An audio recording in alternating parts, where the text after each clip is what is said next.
Así comenzamos el mundo desde el sur, hablando de un análisis bastante importante para el mundo. Y es que la industria armamentista estadounidense registró significativas ganancias en medio de la escalada de tensión en Oriente Medio. Para la hegemonía en Washington, la guerra representa una excelente fuente de ingresos para alimentar su industria bélica y que sin duda es lo que ha logrado con el apoyo a Israel en su masacre sin precedentes en la Franja de Gaza y la peligrosa escalada que ya se ve en otros países como Líbano. Los números para empresas como Lockheed Martin, fabricante de los cazas F-35 y F-16, y Northrop Grumman, fabricante de armas y bombardeos estratégicos, representó un significativo aumento de ganancias de más del 3%.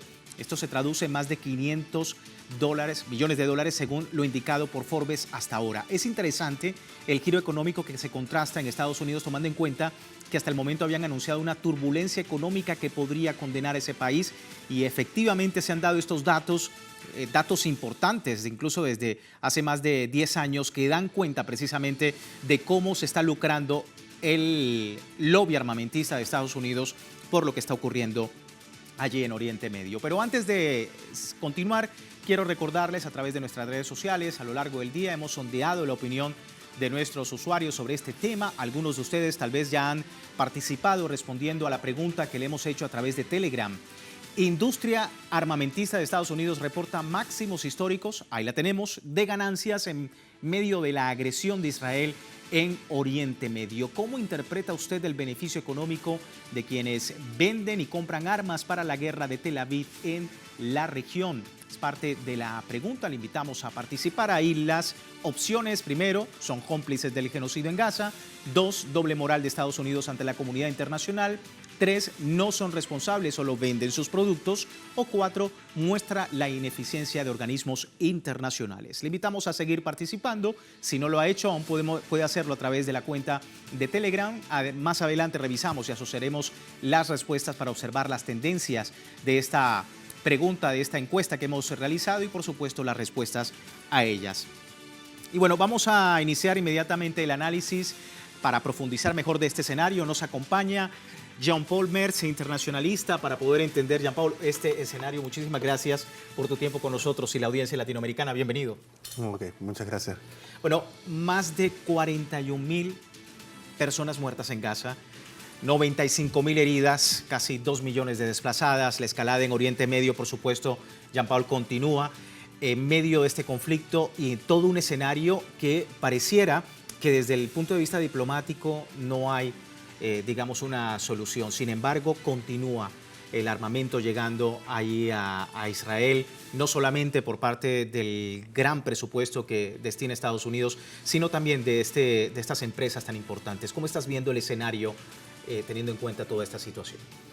Sí, justamente podemos evidenciar allí lo que sería esa paradoja entre un occidente que siempre se ha buscado nombrar no solamente como los árbitros en el mundo, sino como aquellos que sean campeones de los valores que supuestamente rigen a la humanidad según ellos. Y como hay una realidad en la cual simplemente ante el default económico y el retroceso de Estados Unidos en cuanto a su capacidad para realmente poder mantener una presencia como primera economía en el mundo, se trata a través de la industria armamentística, a través de generar, digamos, que los conflictos escalen cada vez más. Se trata por esta vía de generar, digamos, un mayor flujo de entrada de ingresos. Sí. Evidenciando también que esta industria armamentística, este complejo industrial militar, ha sido toda la vida, desde la Segunda Guerra Mundial, e incluso, exacto, como parte, por tanto, de toda la vida de las Naciones Unidas, ha sido parte de lo que es la toma de decisiones geopolítica en cuanto al incremento en ciertos conflictos que pareciera que pudiesen resolverse de una vía diplomática, pero no lo hacen justamente porque hay un interés económico muy grande en cuanto a unos lobbies con un gran peso político. Sí, y justamente los intentos para lograr un alto el fuego en esta región, para desescalar un poco, como te decía, ha sido en vano en estos casi 12 meses desde el ámbito diplomático de justicia internacional. Y pareciera que hay una especie de manto de impunidad que no solamente cubre a Israel, sino también estas empresas. Es decir, desde el marco legal, desde el marco de la justicia internacional, también estas empresas están amparadas por esa, digamos, impunidad. ¿Por qué está ocurriendo esto según tu criterio?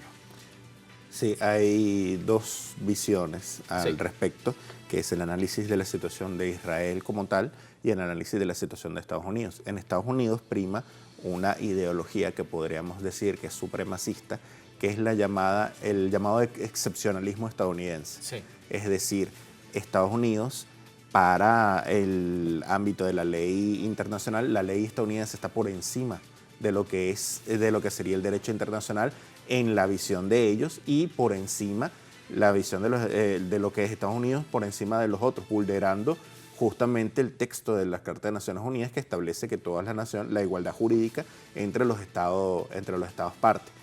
Esa ideología de la cual ningún presidente se ha salido, sino que todos se han mantenido, digamos, dentro de eso, es lo que mantiene, digamos, una situación en la cual dentro del propio Estados Unidos la sociedad normaliza este tipo de acción de prepotencia, digamos, por encima y de tratar de ver la ley estadounidense por encima de los otros, y que para ellos justifica acciones como las medidas coercitivas unilaterales. Hay una naturalización de la agresión internacional. Exactamente, de una situación que vulnera, como te digo, el derecho internacional, y vulnera el principio de igualdad jurídica entre los estados. Y por otro lado, en Israel hay una situación interna en la cual hay un jefe del Ejecutivo, el señor Netanyahu, quien había pasado por una serie de situaciones problemáticas a nivel interno, por una serie de situaciones que cuestionaban su liderazgo de una manera, digamos,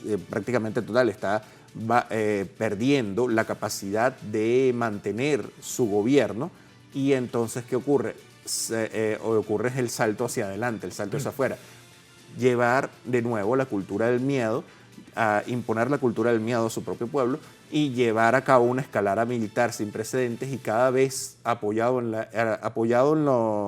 esta alianza con Estados Unidos, cada vez más impunemente, digamos, una situación en la cual incluso se permite cuestionar a los propios estadounidenses cuando no lo terminan de apoyar lo suficiente, lo que indica hasta qué punto se siente, digamos, una situación en la cual hay una injusticia incluso dentro del propio ordenamiento israelí, y una situación en la cual los propios problemas del Estado de Israel, que son muy acuciantes, que son a nivel de vivienda, que son a nivel de servicios, que son a nivel económico, todo eso se deja de lado frente a lo que es el enfrentamiento directo con unos enemigos que la propia creación de la entidad sionista como un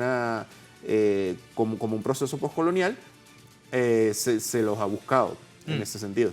Bueno, justamente cuando se cumple una década de la entrada en vigor del Tratado sobre el Comercio de Armas de las Naciones Unidas, que busca regular el comercio internacional de armas, la ausencia de Estados Unidos en estos encuentros demuestran al mundo una vez más sus verdaderos intereses, como estamos viendo acá directamente sobre el tema del armamento. Washington, ahí tenemos como el mayor exportador de armas del mundo, se niega a implementar el tratado para no perjudicar su negocio, dice Últimas Noticias. Todo esto pese a que Estados Unidos parece pregonar la paz. Sin embargo, su verdadera cara al desnudo mientras alimenta la guerra, genera números verdes a costa de la vida de inocentes, como vemos en estos medios de comunicación, Jean-Paul, que dan cuenta de esta situación en Estados Unidos, en Oriente Medio, y que da paso precisamente al debate que se está generando sobre esto. Y quería preguntarte, porque es importante también desde el ámbito estadounidense, la resistencia que está dando, digamos, las organizaciones de derechos humanos, las de, por supuesto, organizaciones que están en contra del armamento en los Estados Unidos. ¿Cómo se está encarando esta situación allí internamente? ¿Cómo lo estás viendo? Sí, si bien hay una analogía entre las protestas actuales con la situación de la sociedad para, digamos, una situación como lo fue la guerra de Vietnam, en la cual hubo una fuerte oposición que llevó a, básicamente a que cuando se dio la situación política requerida, se dio el retiro. En este caso ocurre un factor mediático e ideológico muy importante que hay que tener en cuenta al momento, porque se está utilizando como excusa para tratar de silenciar, digamos, no solamente estas protestas, sino de condenar cualquier tipo de cuestionamiento. Cuando se trata del caso de Israel, en cuanto a Occidente, existen dos situaciones muy particulares, las dos presentes en Estados Unidos, pero también una que es más equiparable con los países europeos y otra más con el contexto actual latinoamericano. Y estas dos situaciones hacen que el análisis sobre el tema de Israel en Estados Unidos sea una situación que no pueda ser analizado realmente de una manera objetiva. Y estas son, en primer lugar, el tema compartido con los europeos, el tema del Holocausto, el tema de la culpa colectiva, el tema de la situación de la población judía, que es una situación que es causada justamente por este tipo de políticas represivas, como lo que fue en su momento la superioridad racial nazi. Lo vemos ahora en lo que es la excepcionalidad el excepcionalismo estadounidense. Entonces, ¿qué pasa? El sionismo, que es equiparable, digamos, a este tipo de teorías de superioridad racial, se ve por el hecho de un tema histórico que no vamos a negar que ocurrió, que justamente, pero que en el cual las sociedades europeas, en una respuesta totalmente colonialista y totalmente, digamos, racista, en vez de integrar a las poblaciones judías dentro de sus sociedades, como es lo que se debió haber hecho, como retribución por todas las atrocidades de la guerra, lo que hicieron fue simplemente solucionar el tema, llevándolos a un punto estratégico para seguir manteniendo, digamos, una fuente de conflicto un poco más alejada de su centro. Esto por un lado, por una de las razones. Y por la otra razón, que es la que, digamos, mantiene un poquito más cerca con Latinoamérica, es el crecimiento de los fundamentalismos religiosos. Los fundamentalismos religiosos protestantes, nacidos en Estados Unidos en la segunda, digamos, en lo que fue el siglo XIX, finales del siglo XIX, principios del siglo XX, se fueron exportando a Latinoamérica para tratar de hacer frente a la teología de la liberación y al apoyo del bajo clero a lo que fue perspectivas socialistas, como lo fue el ELN, el sandinismo, la propuesta en Brasil de la teología de la liberación. Sí. Para hacer frente ideológico a todo esto, se dio una campaña muy fuerte del crecimiento de grupos fundamentalistas en América Latina que llevaron consigo una agenda conservadora que no es propia de Latinoamérica, sino que trae a Latinoamérica unos temas que son más propios de lo que es la agenda política estadounidense, como son los temas de diversos derechos sociales, cómo se dan, cómo no se dan, que dependen más que todo de esta situación interna estadounidense, pero que como se ha expandido artificialmente a Latinoamérica, se trata de cuestiones de fe que no puedes cuestionar y que por tanto están fuera de cuestión, sino que simplemente se asumen, y entre unas de las que se asumen está un apoyo irrestricto a Israel por el tema de que se llama Israel. Cualquier criterio fuera de eso, por supuesto, eres, por supuesto, antisemita y tienes antirreligioso, una connotación eres negativa. una serie de situaciones, porque es que además, al tratarse de grupos de una defensa no solamente desde la derecha, sino desde grupos fundamentalistas, se trata de una situación que no puedes cuestionar, simplemente, y al no poderla cuestionar, no hay manera de poner en duda, de indicar, por ejemplo, que el Estado de Israel es un Estado desde el cual su gobierno está ejerciendo una acción de genocidio. Entonces estás cayendo prácticamente en pecado, digamos, desde ciertos puntos de vista. Bueno, lo cierto es que toda esta situación ha generado todo un debate y también la pérdida de vidas humanas. La violación al Tratado sobre el Comercio de Armas por parte de algunos gobiernos hegemónicos ha provocado precisamente pérdidas humanas en actos de guerra alimentados por la transferencia también, decíamos que es el tema ilegítima de armamentos. Desde que el Tratado sobre el Comercio de Armas entró en vigor, Amnistía Internacional continuó documentando y denunciando transferencias ilegítimas de armas que propician graves abusos. Actualmente su atención se ha centrado en el conflicto palestino, particularmente la masacre en Gaza, al igual que Sudán y Myanmar, siendo esto motivo continuo como veíamos, de denuncias por parte de los investigadores de Amnistía. Estos conflictos han registrado miles de pérdidas humanas, aún más cuando Estados Unidos es uno de los principales países que se niega a cumplir el tratado, dado que para ellos representa, como hemos visto, un negocio rentable. Recordemos que el TCA, adoptado hace más de 10 años, es una iniciativa para mejorar la regulación en el comercio internacional de armas y que efectivamente ha tenido en Estados Unidos, por supuesto, una ausencia importante para poder, a través de estas empresas, vender armamento a otros estados del mundo. Nosotros despedimos así esta primera parte del programa. Recuerde, tiene tiempo para participar en la encuesta que hemos hecho en nuestras redes sociales. Al final estaremos emitiendo los resultados. Vamos a una pausa acá en nuestro Mundo desde el Sur. Ya regresamos.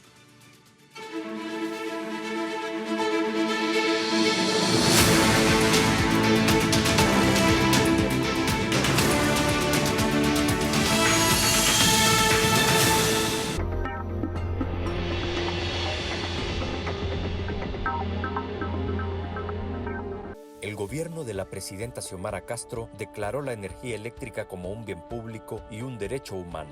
Más de 900.000 familias no pagan energía eléctrica. Con la operación de Patuca 3, son 9 centrales hidroeléctricas que son administradas por la NE, llevando energía a miles de comunidades y ahorrando al Estado millones de lempiras. Seguimos trabajando e invirtiendo en generación, transmisión y distribución, avanzando en el rescate, defensa y mejora de nuestra empresa nacional de energía eléctrica. La NE es patrimonio de la nación. La NE es nuestra. Xiomara sí cumple. Gobierno de la República.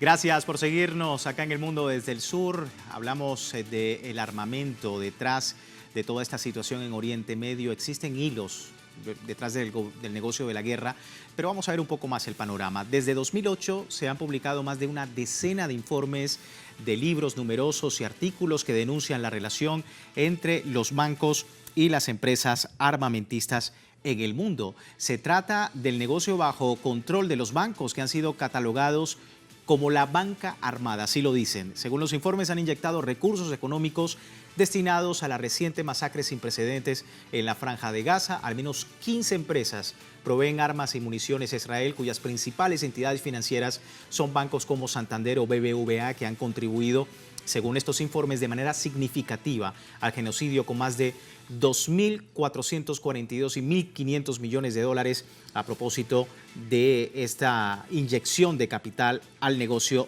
de la guerra. Me acompaña acá en el estudio Jean-Paul Mers, internacionalista, para poder entender un poco más este concepto banca armada y hablar de la complicidad de la banca española en el genocidio contra el pueblo palestino. Sí, lo importante es darnos cuenta de que todo el sistema financiero orquestado por Occidente tiende a favorecer el monopolio, digamos, geopolítico, no solamente de Estados Unidos, sino también sus aliados.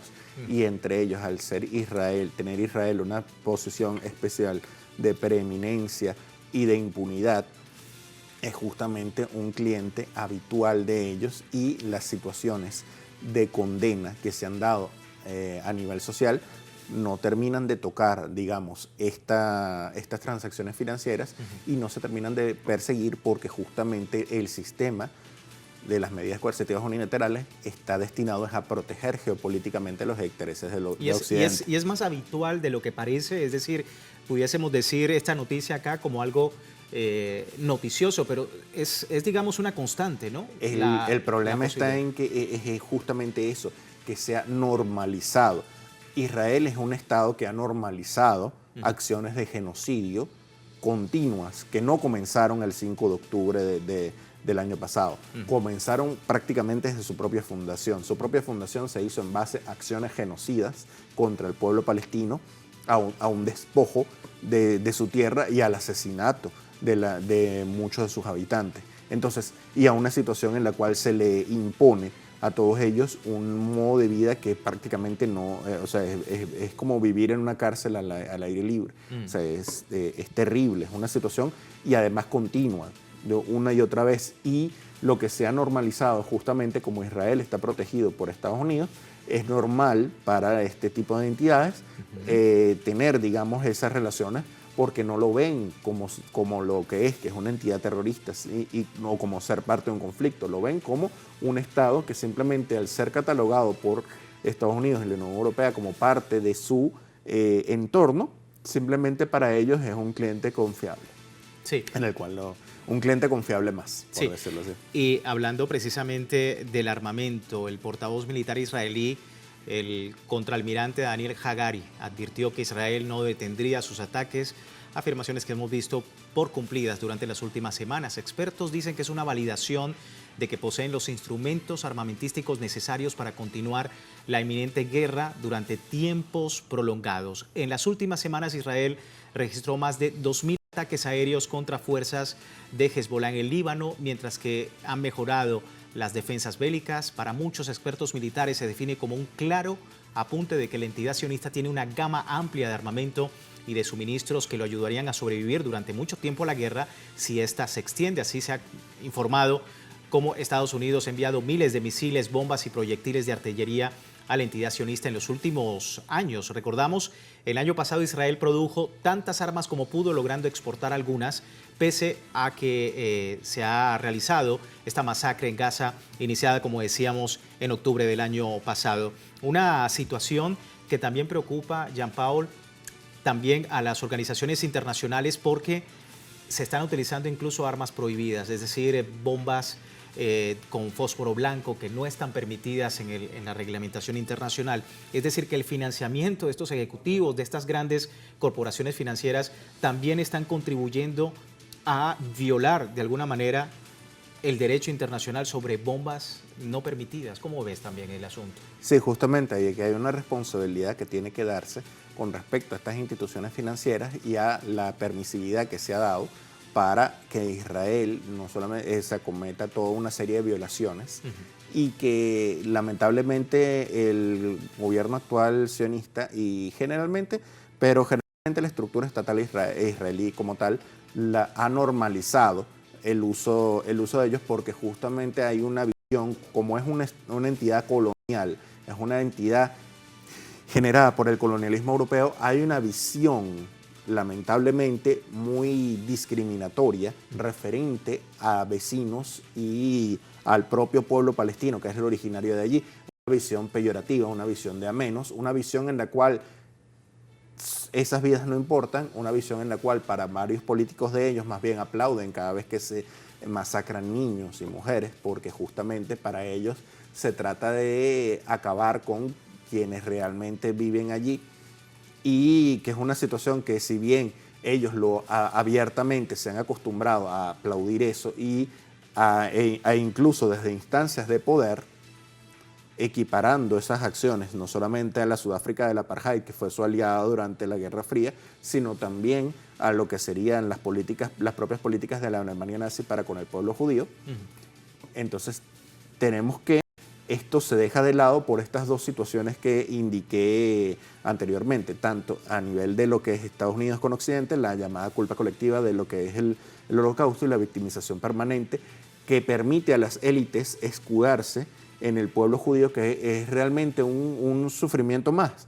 ¿Por qué? Porque, y esto hay que ponerlo, sé que se disgrega un poco del tema, sí, pero hay que aprovechar cada momento para poderlo enfatizar. No se trata de una situación de diferencias religiosas, no se trata de una situación en la cual Israel sea una entidad religiosa como tal y que no, hay una visión étnica allí, una visión cuasi fascista de lo que sería la definición del pueblo israelí, que no implica todo el pueblo judío. En cambio, el pueblo palestino sí es un pueblo que no solamente es árabe como tal, sino que trasciende su religiosidad, y hay palestinos musulmanes, palestinos cristianos en Belén, en Nazaret, y palestinos judíos, incluso muchos judíos que son realmente practicantes, como los judíos, digamos, ultraortodoxos, no son sionistas, no apoyan la idea de un Estado de Israel, e incluso mucha gente que podría ser no practicante del judaísmo, pero que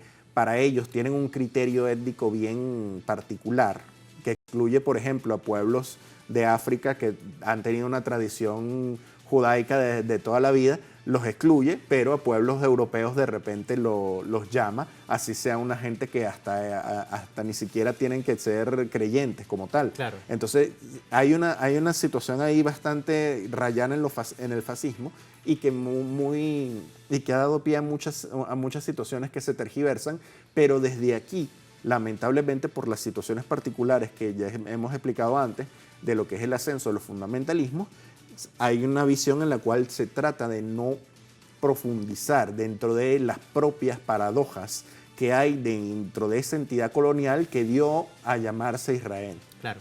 Vamos a ver la siguiente caricatura que de manera explícita expresa la situación actual de todo Oriente Medio. Como pueden ver acá en la imagen se aprecia como el famoso personaje conocido por muchos como Tío Sam vende armas y ocasiona la muerte de miles de personas en Gaza. Ahora, como sabemos, no solo en Gaza, sino en el resto de Medio Oriente. La financiación de la guerra hacia Israel que lanza las bombas a través de este personaje, Benjamin Netanyahu, primer ministro de Israel, pues está lanzando a la Franja de Gaza y a otros lugares de Oriente Medio. Quería finalizar, Jean-Paul, precisamente con lo que han hecho algunos estudiantes universitarios en el mundo. Ha habido una importante campaña de boicot para que, digamos, se minimice lo máximo posible las relaciones con Israel desde el punto de vista económico, financiero, en fin, y según reportes ha dado paso también a que se den importantes acuerdos para que esto sea así. Preguntarte, ¿cómo ves estas campañas de boicot? Rápidamente ya para terminar, ¿cómo ves estas campañas de boicot y se están dando resultados positivos? Ok, son acciones incipientes, son acciones de toma de conciencia, son acciones que están digamos, en contra de todo un sistema financiero que es monstruoso y que por tanto es muy difícil que tengan un impacto a corto plazo, que sería lo necesario para salvar la vida del pueblo palestino. Sí. Y lamentablemente esto indica que, aunque es muy importante darnos cuenta del crecimiento de la conciencia por parte de los pueblos, incluso en el propio Occidente, de lo que son estas injusticias cometidas en el mundo, hay que dar pasos más adelante, hay que dar pasos más valientes, hay que investigar. Es el llamado a todas las personas. Investiguen, lean, no se queden únicamente con los titulares, con lo que uno diga acá, porque eso es lo que va a permitir poder ir abriendo todas estas situaciones. Sí, bueno, es parte de la situación y nosotros, por supuesto, muy atentos a ello. Vamos a revisar ahora resultados de la encuesta que hemos preparado con usted. La industria armamentística de Estados Unidos reporta máximos históricos de ganancia en medio de la agresión de Israel en Oriente Medio. ¿Cómo interpreta usted este beneficio económico de quienes venden y compran armas para la guerra de Tel Aviv en la región? Ahí la primera opción, 63% son cómplices del genocidio en Gaza, 24% doble moral de Estados Unidos ante la comunidad internacional, 2% no son responsables, solo venden sus productos, la que menos tuvo, y 11% muestra la ineficiencia de organismos internacionales. Con esto nosotros finalizamos esta emisión de Nuestro Mundo desde el Sur. Jean-Paul, muchísimas gracias por tu tiempo y por poder entender un poco, hacernos entender un poco este escenario en América Latina de lo que ocurre allí en Oriente Medio. Nosotros así finalizamos. Les recuerdo www.telesurtv.net, siempre con nuestra señal en tiempo real desde cualquier parte del mundo para este y otro análisis de debate en el mundo desde el sur. Hasta luego.